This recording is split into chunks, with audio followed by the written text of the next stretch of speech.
All right, this is a major shift. Let's go shift from Hard Rock and Zach Wild to fiber. Absolutely. So today's hot topic will be everything about fiber. Right. Why it's popular, why it's important. Look, I know you're going to talk about Fibermaxxing and all these on-trend things, but from my perspective, I know fiber is good for you. It helps with regularity. Yep. Everybody wants fiber in their diet, not too much. But can I ask the step one question? Yeah. Like, what is fiber? Like, if someone to ask me what fiber is, I probably couldn't tell them. So first of all, and the most important point, and we'll probably cover this another time during the show too, just because it's such an important piece, but it's very important to say it now as well. Go ahead. Is that if you look at the modern diet today, we don't eat as many fruits and vegetables, seeds, legumes, sprouts, nuts, and all these different things that are truly healthy. And that's where fiber exists. In fact, fiber is the indigestible part of plants, meaning it's the part that your body doesn't truly digest. And so you might think, if it doesn't digest, how is it good for you? Yeah. It plays some really, really important functions. So it is a carbohydrate by structure. Okay. But it's not, don't confuse it with like simple carbohydrates, things like sugar or fast burning carbohydrates that contribute to blood sugar spikes and insulin spikes. Instead, fiber is almost the exact opposite. While it is a carbohydrate, it works completely differently. Now, I guess you could say fiber is a good carb. Yeah, tell me more about that. It's a necessary carb. I'm going to tell you right now too, it's also an essential carbohydrate. Now, what does essential mean? Essential means that you don't make it in your body. Your body can't manufacture anything. So you need it from an outside source. It has to come from an outside source. And it is the structural parts of a plant.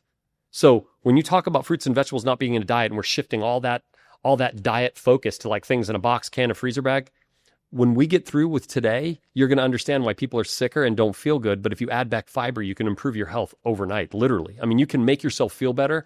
I mean, talk about energy production. You can even build muscle. I know that's something we're gonna go at, but I'll get to there in a second. Really? But it's actually really cool. So anyway, fiber, truthfully, it's something that we're lacking in our diet today, but it's an important focus. And so this trend of fibermaxxing, I'll be honest, in the last couple of years, it caught me a little bit by surprise that we've gone full circle from fiber was important. We've eradicated fiber from our diet, and now people are going, you know what? We need to add this back. I remember Nicoletta Payne touching on it, that it's on her radar. Oh, 100%. Well, she was from talking a buyer's about perspective. Protein maxing and fiber maxing. Right. Two really important things, and they contribute beneficially to some of the most important diet trends that are out there right now, especially like the GLP-1s and all these other things. They need protein, but fiber becomes increasingly important. So that's great stuff, Jason. So let me ask you, how many different forms of fiber are there? So there are two basic forms of fiber from the structural parts of the plant. Okay. The first is soluble, right, and then the other is insoluble. And there are some fundamental differences of what they do and how they act. Okay. So what are those key differences with soluble versus insoluble? So soluble fiber is still one of the structural parts of the plant, but it has a different structure. So there are things like pectins or gums, mucilage, fructans, resistant starches. But what's really the most interesting thing about soluble fiber is they dissolve in water and they form a gel. Okay. So now this gel becomes really important. This gel-like part of the fiber structure helps to slow gastric emptying time, right? So help me out understand that. Okay. So think about when you ever made Jell-O? Sure. It's like this small amount of powder, but when you put water in it, it becomes a big bolus of gel. Right. So the same is true about fiber. It's this structural component of the plant, but when it absorbs the water and turns into a gel, it sort of expands and gets a bit more solid. So it's going to help you feel fuller longer, right? So when it does that, it helps to slow gastric emptying time. But as you're describing that, it helps with appetite, basically. There's the benefit, but will it also make you feel bloated? So we're going to get to that for sure because we're going to talk about it. But what's really important about that, yes, if you don't have a lot of fiber in your diet right now, and you start introducing a lot of fiber all at once, it is possible to get gas and bloating and things of that nature. That makes sense. So we'll say it again in a few minutes, but there are some instructions that I give with people on fiber is that you only want to increase maybe 3 to 5 grams per day, but do it over a 2 to 4 week period of time to get to that ultimate level that you want to hit of 25 to 30 grams of fiber a day. Don't try to do 25 to 30 all at once, especially if you're not regularly consuming that's really fiber. good advice. Right? And it'll help minimize, if not almost eliminate, some of those challenges of bloating and gas. But we'll get to that for sure. But right, good to know. One of the most important things that I think about fiber, other than slowing gastric emptying time, it delays glucose or sugar absorption into the blood. Oh. Now, why is that important? It helps to stop sugar and insulin spikes. So let me give you an example of this, though. If you drink orange juice, that is a sugar bomb. Okay. As soon as you drink it, literally, your blood sugar is going to rise. And it's definitely going to cause a sugar spike and then subsequently a crash. Right. If you eat the orange the way that nature intended it, it has all those pectins and stuff inside the orange, and it slows down the absorption of that sugar. So when you consume the orange, you're not going to get as much of that sugar as fast. So it's a much more controlled release of sugar. So if you do juicing, you're not getting the pectins? No. Compared to eating the fruit? Well, it depends on how you do your juicing. Do you blend it and make a smoothie with all the gel components of the plant, or do you extract the juice from the plant fiber? Yeah. See, if you the use latter most times. Most times people use the latter. So that, for example, when you do a juicer, because it's a great question, when you juice, you have all that stuff left over. Right. That's all the fiber. Oh. And we literally throw it away. So when you go to a juice bar and they make you that wonderful juice, that beet, celery, carrot, apple, all those different wonderful juices, the challenge is that what people don't understand is that you've removed the fiber and now it's a sugar bomb. You got to ask for the residue. No, well, you can honestly, adding back some of the fiber, what a lot of people do with that fiber waste when you juice is you actually can use it in baking. Like you can put it into banana bread or to other types of bread. I never heard of this. Oh, yeah. No, without it, you take that fiber and you actually add it back to different breads. That's very cool. So that you can increase your fiber intake. But literally what you're throwing away is probably one of the most valuable assets for sure. Wow, I did not know that. Okay. Now, soluble fiber also acts as a prebiotic. So the prebiotic, so part of the soluble fiber acts as a prebiotic. So it's what what you feed the good bacteria that live in the gut microbiome. When healthy bacteria eat this prebiotic fiber or consume it, how they do so is through fermentation. They ferment the fiber. And that's part of where some of the gas or bloating comes from, is that if you eat too much fiber, these bacteria are starving for fiber. You finally introduce it, and now they get all excited and they have basically a feast. And it'll create some gases and some other things because they ferment the fiber to consume it. Okay. But when they're nourished by this fiber, this soluble fiber, they produce things called short-chain fatty acids. Yeah. Now, short-chain fatty acids do some really important things in the body. They're also known as postbiotics. So this postbiotic, this short-chain fatty acids, increase nutrient absorption. So when you're talking about taking vitamins or extracting nutrition from the food we eat, it'll increase the absorption, decreases inflammation in the body. It also helps to support immune function, metabolic function, because it helps to control blood sugar spikes. Really, really important. One of the other things it does is it can help support cardiovascular health by reducing some of the bad cholesterol from reabsorbing. So fiber plays like a ton of different roles. So could I ask, with those benefits of pre and postbiotics, with the proper or adequate amount of fiber in your diet, would you not need to take a probiotic every day or a symbiotic? So that's a really good question. If your gut microbiome is flourishing with teeming with healthy bacteria. Tier 1. You're doing really well. Simply eating a probiotic that will eventually help your gut microbiome produce a lot of these postbiotic compounds and so forth. Theoretically, if you're eating correctly, taking a probiotic supplement may not be necessary. But let's be practical here. Let's be truthful. We're not eating the way that we should. We're not eating enough fruits and vegetables, seeds, legumes, sprouts. We're not eating the things that are so important for digestive health and well-being. You need the supplement. You definitely do. But here's another problem. We're also taking medications, things like antibiotics, birth control pills, statin drugs, antidepressants, and all these things disrupt or interact with the gut microbiome in a negative way. Okay. So taking a probiotic supplement still becomes very important, but this fiber will help nourish the bacteria that's there and will help this gut microbiome kind of reset, rebalance, and nourish it really well. So what's there is going to be healthy. Really good to know. Absolutely. So insoluble fiber is very different and has, like, you know how I said soluble fiber helps to slow down gastric emptying, slows down the digestive system so that you can absorb nutrients. Insoluble fiber does not dissolve in water, does not create a gel. it adds bulk to the diet. Okay. It'll add bulk to the fecal matter. In other words, it'll help motivate regularity. So if you're constipated, insoluble fiber becomes more important. If you have diarrhea, soluble fiber becomes more important because it slows things down. Insoluble fiber will speed things up. So insoluble fiber are things like lignans and cellulose. Cellulose is plant fiber. It's the structural matrix of what makes up a plant. Okay. Or hemicellulose, also the structural framework of the plants, just slightly different. So they definitely have different purposes, and we'll cover that in more detail for sure. The difference between soluble and insoluble fiber is important, and as we go through this today and break it down, I think it's going to become abundantly clear as to the differences. But it's important to note that both of these fibers help with appetite control or satiety. Right.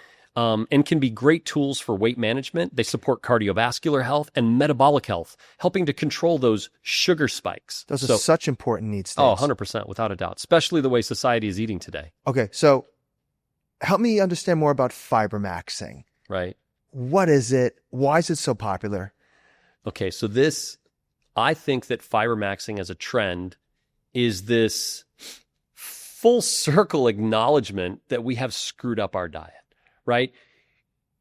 People are focused more now, especially the Gen Z. Like remember we talked about in the episode about alcohol that Gen Z is consuming 85% less alcohol than the previous generations. They're aware. They're aware of the problems now. There's more availability to science and information. And so people are focusing more on getting healthy and what can they do to take accountability for their health. And we're realizing that we have done a grave disservice to our diet. I mean, we've shifted from eating real food to things in boxes, cans, freezer bags, and other things. And you also have to understand is that in order to counteract a lot of these missteps that we've made in our diet, we've created all these crazy diets. Like, we eat less carbs, eat no carbs, eat more fat, eat fat-free, eat more protein, which is a really common and an important trend today. And all of which are extremes. They're total extremes because you're trying to compensate for this completely out of focus or this uneven diet habits that we've created. Right. Eat all meat, eat all plants, go vegan, no dairy, eat milk, whatever. I mean, all these extremes come out of a recognition that when you recognize a problem with a diet, like let's say if you're eating a ton of sugar, what are you going to say? Don't eat sugar. Of course. Causing a problem. So you're going to say no sugar.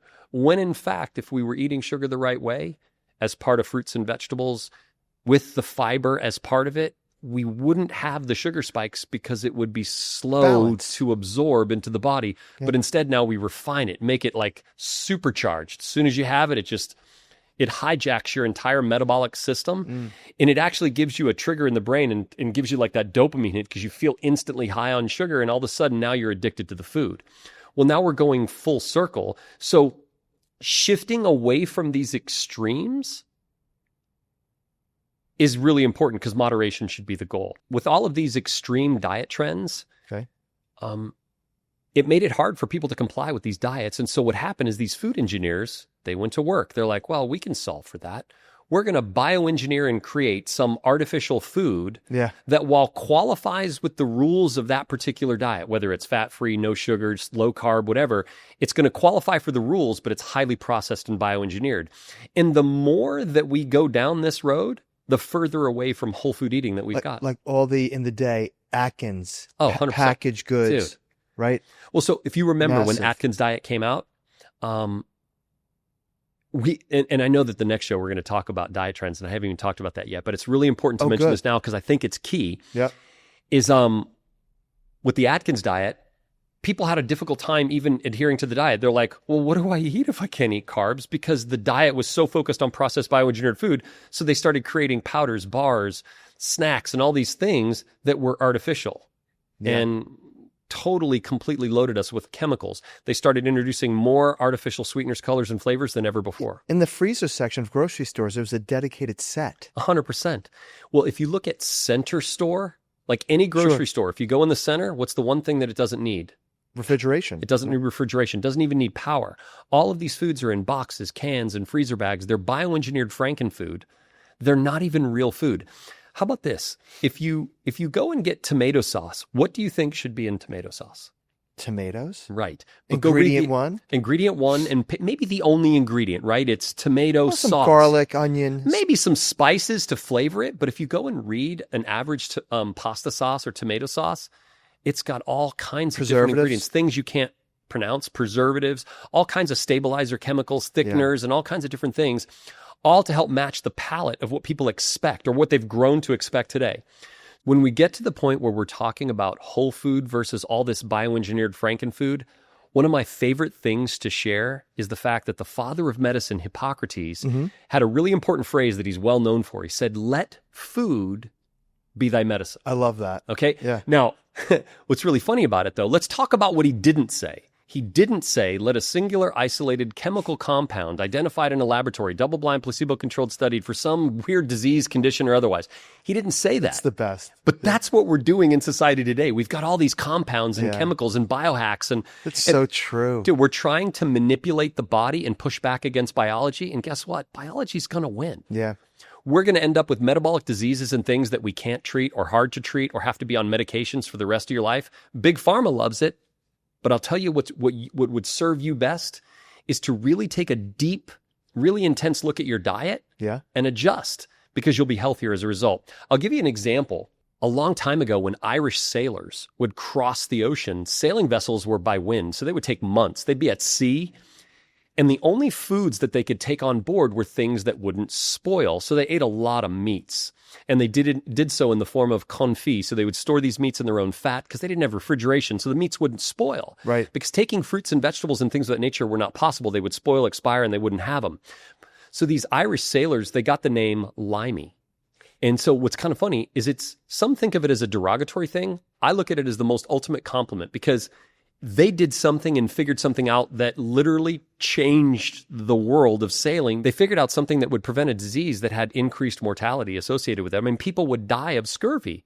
Today, it doesn't exist because they found something, they saw something, and they were eating something. Yeah. And I remember they were eating excessive amounts of citrus fruits, right? Lemons, Absolutely. Limes. Specifically limes. And so what's interesting is they would eat these limes, and then they wouldn't get scurvy. So let's fast forward to what our modern society would do with that information. Okay. They would go, okay, what's in a lime? Good question. It's fine. But what you do with that question is the problem. They say, okay, what's in a lime? They look at a lime and they analyze it. And they find out that it has a lot of vitamin C. So they extract the vitamin C, throw the lime away. There you go. Then they take the vitamin C, and sure enough, it had an impact on scurvy. So they're like, all right, you know what?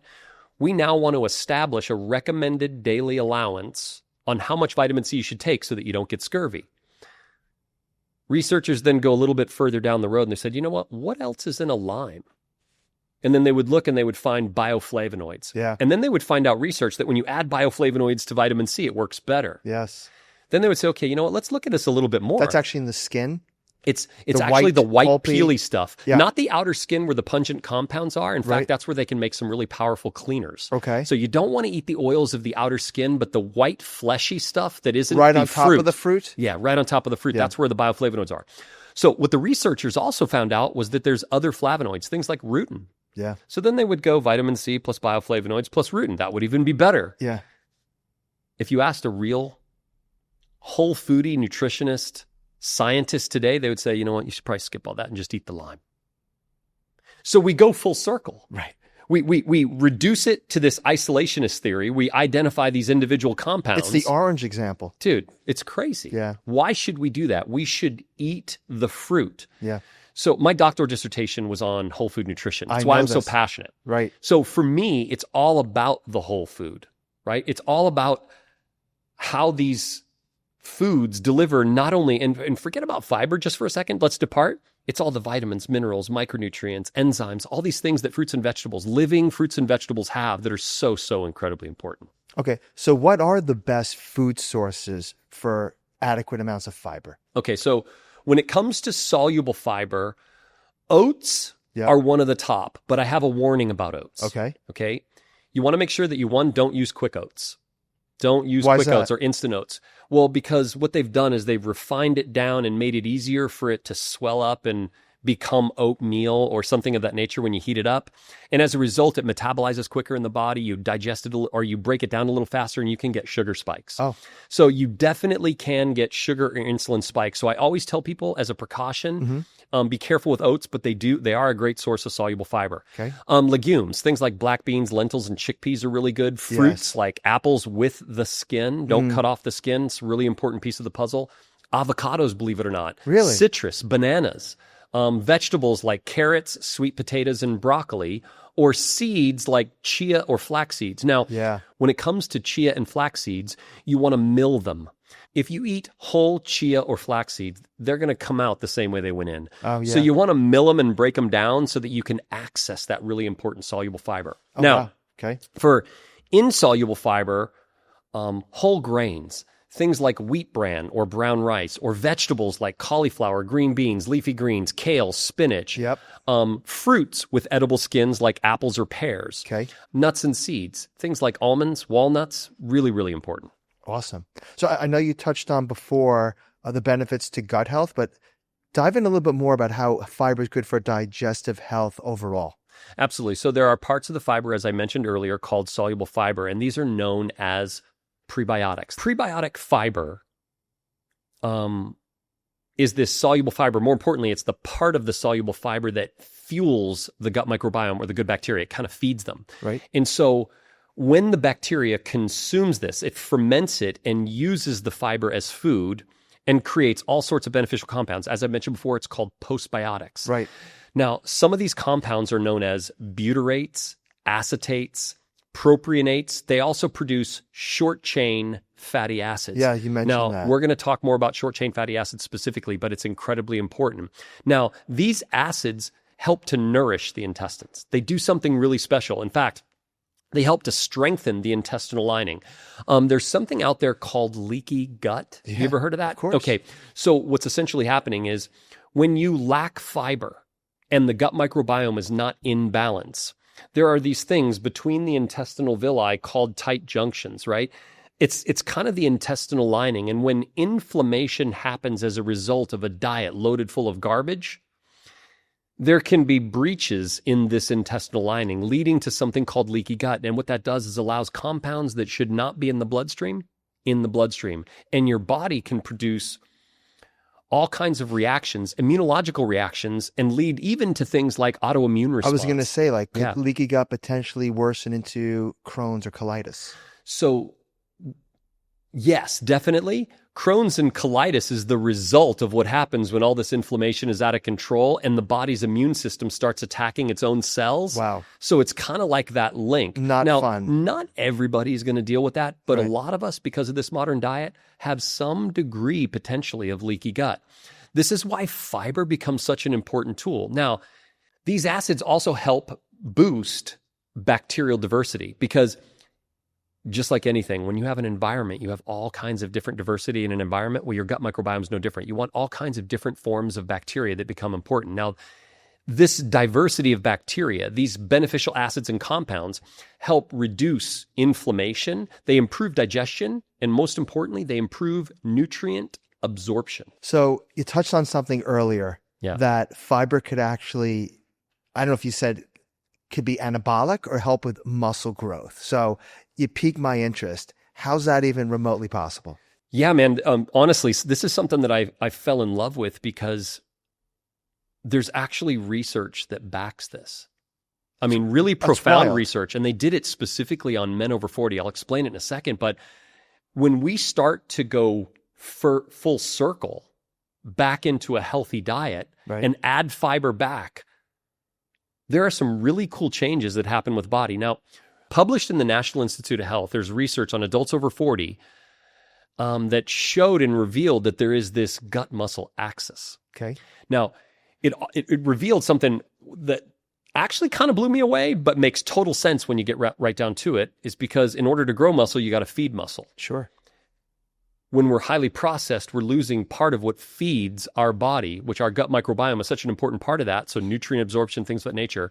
Believe it or not, with fiber, when you slow down absorption, when you're consuming protein, you're now going to make better use of those amino acids. So it's really cool. But in this research, they found a direct correlation at A higher intake of fiber led to increased lean body mass, greater skeletal muscle strength, Wow.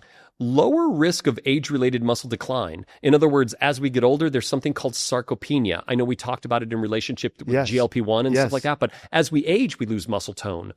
But what was really key was the idea of increased grip strength. Really? So when they were doing this research, they found that when they increased fiber, they were getting better nutrient absorption, but they were able to be stronger, which makes a lot of sense because all the nutrients are flowing better, your metabolic health is better, everything is responding better in the body. Blew me away, actually. Did these studies mention, was it excessive amounts of fiber to get these benefits or moderate? No, it's actually just simply adding back fiber in where it should be. Okay. Like literally going back to the way we should be eating. Just incredible. So how does fiber do this specifically? Okay, so when you're adding back the fiber, there are some things that happen. I've already kind of explained them briefly, but let's go into a little bit more detail here, right? It improves metabolic health. It slows blood sugar and insulin spikes. If you control for blood sugar, your body's metabolic health is better, and so therefore all these other metabolic functions are going to work better. Now, it slows, if not stops. Now, this is crazy. It slows, if not stops, the accumulation of fat in the muscle. Wow. So like when we're eating a nice ribeye or something, we like the marbling. In our own muscle, not so much, right? Like you want to stop fat accumulation in the muscle. Supports healthy appetite, curbs cravings. So because it slows down digestion, helps to deal with appetite, a lot of the cravings for the bad foods, the sugar-rich foods, the starches, so good to know. It helps to slow it down and control that. Turns down the food noise. Yeah. Keep in mind the trend that we're dealing with right now in society were GLP-1s that turn down the food noise. Right. Did you know fiber can help you turn down the food noise? Naturally. Yeah. It lowers overall body fat mass, but the most important finding in this research was that when you nourish the gut microbiome, these healthy bacteria, they produce short-chain fatty acids. And these short-chain fatty acids help you keep the muscle that you have, but also help you with protein muscle synthesis. So this research clarified that, you know what, if you just eat better, that you could actually grow more muscle. It's when you hear it said that way. So that's a powerful statement. Absolutely. I'm just sitting here listening. To me, this sounds a lot like you're describing HMB. Well, no, I don't want to discredit HMB. HMB is a great tool. Of course. It's a phenomenal tool, and it's a healthy tool. When you said muscle protein synthesis, wow, that's powerful. Because fiber is producing a secondary compound that helps your body do it naturally. So that using HMB, honestly, would become more effective. Right. Right? So you're going to get more out of the HMB. HMB directly helps. Fiber indirectly helps. The two together, unbelievable combination. Okay, so the whole muscle benefit is tremendous. Now, what about its role in weight loss specifically? Oh, absolutely. So fiber is the perfect tool to promote calorie balance and help you not eat too much because it helps you feel fuller longer. It helps control appetite. It slows down digestion, which means in many cases, it's more likely to have better nutrient absorption. Think about this. If things pass through really fast, you may miss some stuff. Okay. If you slow it down, the food that you're eating, your body is going to be able to extract out all of these valuable nutrients much more efficiently. It'll also reduce caloric intake and caloric absorption. So it helps you with calorie restriction. Like cutting craving or appetite suppressant? Well, both. It's going to help you suppress your appetite so you don't eat as much, but it's also going to help you feel fuller longer. Oh. Right? So you're not also absorbing these. Remember, it slows down the absorption of sugar. It slows down the absorption of certain fats. In fact, can even help with reabsorption of things like cholesterol. Because a lot of times in your diet, if you're eating a cholesterol-loaded food plus what your body naturally produces, you're going to reabsorb more than what you would normally do. But if you have fiber, it helps to mediate that and make sure that you only absorb what you need to. That's incredible. This also slows down sugar spikes and helps with metabolic health. Think about how impactful diabetes and insulin resistance is in our society, because that's honestly what led us to this whole GLP-1 craze. Wow. Okay, so it's commonly known but likely overlooked. Fiber helps with regularity, things like constipation and diarrhea. So how does it work specifically for both instances? Okay, so to keep it really simple, when it comes to insoluble fiber, okay, so for people that have constipation, insoluble fiber, remember, it doesn't dissolve in water. It doesn't gel up or anything of that nature. It stays pretty much intact exactly the way that it goes in. So it adds as bulk to your diet. So The insoluble side of things like psyllium and what we talked about earlier, will help things move through more quickly. So insoluble when it comes to constipation. Insoluble when it comes to constipation. Got it. Okay, so now with soluble fiber, remember, it dissolves in water, creates a gel-like substance. It helps to slow down the digestive system. It absorbs water, binding loose stool, and it helps with diarrhea. So insoluble and soluble have different actions, but yet they're both fiber. Amazing. Good to know. All right, so with all these amazing applications for fiber, what are the different levels people should pay attention to in regards to intake? So here's the good news. Fiber is really simple. You don't have to vary the levels. The goal that you should be shooting for is roughly about 25 to 30 grams of fiber a day from whole food sources. But here's the thing. That sounds high. 25 to 30 grams? Well, think about it. If you're starting to introduce more fruits and vegetables, it probably isn't as complicated as you think, but it does take effort based on the way we're eating today, because we're eating out of boxes, cans, freezer bags, bars, and powders. Right. I mean, we're doing all these different things that have completely removed real, whole, sensible eating. Right. Okay? Now, you can supplement with added fiber too. So you can use fiber supplements, but you do need to be careful. Whether you're starting to add it back from whole food sources or using a supplement to do so, if you are pretty deficient in fiber, you're going to want to add this back slowly. Yes. So in other words, over a 2 to 4 week period of time, you're going to want to do gradual increases, like start with 3 to 5 grams of fiber in that day, adding it back, and then slowly increase that level over the course of the next 2 to 4 weeks. That makes sense. To the goal of 25 to 30 grams. But here's the good news, is 25 to 30 grams is the goal for all of those applications. You don't have to, it's not like you have to be 30 for one, 20 for another, 25 to 30 daily. Maintenance. Literally is going to put you in the window of all these different benefits that we already talked about. So if people were to take too much at first, I imagine they would have some bad side effects. Okay, so something that is very common, that when people start adding back fiber to their diet, they can experience a little bit of bloating or gassy feelings. Definitely. It has a lot to do with the fact that when fiber goes into the body, your gut microbiome, your bacteria are what are breaking it down and fermenting it. And that action of fermentation can create a byproduct of gas or even make you feel bloated. Now, your system will regulate over time, but this gas and bloating, it's going to pass. It doesn't last forever, but it is actually really normal. Now, here's one of the things that you also need to make sure you do. Okay. As you're adding back fiber, remember what I said about soluble fiber? It absorbs water and creates a gel. That means you need to drink a lot more water. Yeah. You need to hydrate properly. Otherwise, you could end up constipated or even worse. Oh, wow. So when you're starting to add back fiber, what's really cool is you automatically have a need for more water. You know what's really crazy about all this? We're literally coming full circle. Remember the episode we talked about hydrating, that people walk around dehydrated, they don't drink enough water? Yeah. Now we're talking about they're not eating enough fiber. Do you know what it really is? We're not eating enough real whole food, and we're not drinking enough fluids to keep us hydrated. Yeah. We're just going back to a sensible place of where we should on be. the hamster wheel. Dude, the hamster wheel's crazy, but all these other hacks and all these tricks or things that people are doing, they want to go energy drinks and all these other things to get results, when in fact, if you just ate right, lived right, you're probably going to feel a heck of a lot better. It sure sounds it. I got to tell you, fiber is by far way more amazing than I ever thought. Honestly, but I got to really tell you, is. not only was I not aware, I've been underutilizing it. No, I think, well, most of us do. We're just so trained with processed, bioengineered food, boxes, cans, freezer bags, convenience, simplicity, that we've literally, over the last several decades, completely overlooked it.